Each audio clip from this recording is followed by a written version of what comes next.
diagnostic screen just below it. One of his repulsors was on the verge of failing. 4 turns left. 1/10 of a second separating first from 10th. It was anyone's race. Or at least, that was what the announcers would be barking.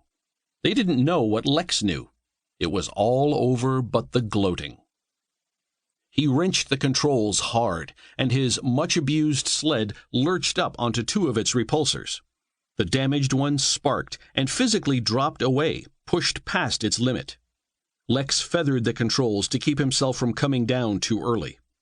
Digging a damaged strut into the gravel of the track at this speed would turn his sled into a cross between a centrifuge and a rock tumbler in the blink of an eye. The sled ahead was slowing up for another turn. He didn't bother, keeping his speed steady and waiting for his opportunity. Just as the sled came into range and that pesky proximity alert became more urgent, he flipped the controls. The tipped-up end of his sled came down like a guillotine. His suspension locked with that of the second-place sled. Now effectively a sidecar for one of his opponents, he pushed his engines for all they were worth and did his best to keep from being shaken free. Something between fear and uncertainty kept the other driver from trying too hard to lose him. The joined-at-the-hip sleds navigated 2 more turns without losing any ground.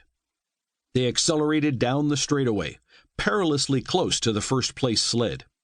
What Lex had in mind had a window of opportunity that could probably be measured in nanoseconds. But that was true of most of the maneuvers in a race like this.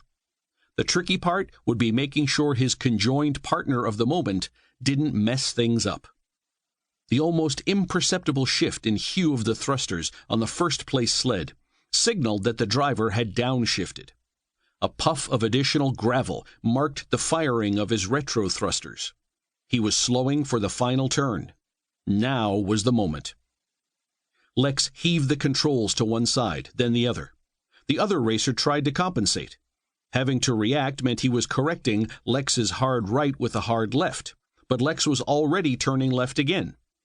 The combined shifts sent the pair of sleds into a wild spin. One final yank of the controls tore Lex free. The complex maneuver sent him twirling forward with all the precision of a drunken discus toss. For 2 seconds that seemed more like 2 minutes, even Lex's vaunted powers of perception couldn't make heads or tails of what was happening. Then a distinctive tone sounded off and slid down into a register almost below the limits of hearing. The blur of debris and dislodged sled parts slowed until the flakes of metal and fragments of pulverized stone looked like leaves drifting in the wind.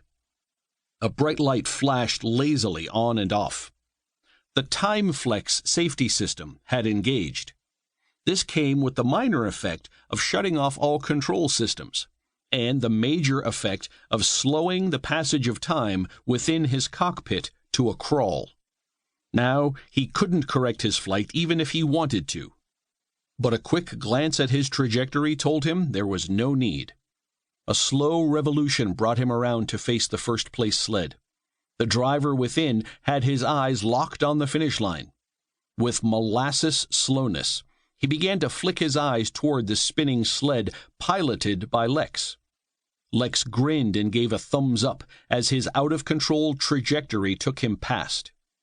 In real time, it would be nothing but a flicker, but when they slowed it down for the replay, it'd make for one heck of a highlight.